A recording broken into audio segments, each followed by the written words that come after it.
Okay, so testing na natin. Titingnan natin kung gaano kadumi yan. So, papump lang natin yan.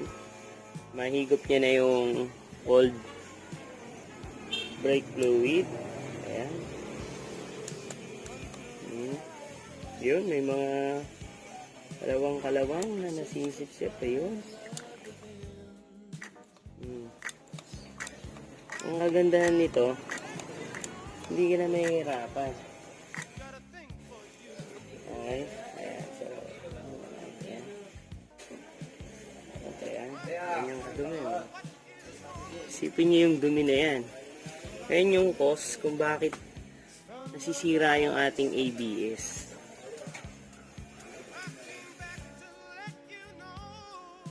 Meron pa sa loob, tatanggalin ko pa.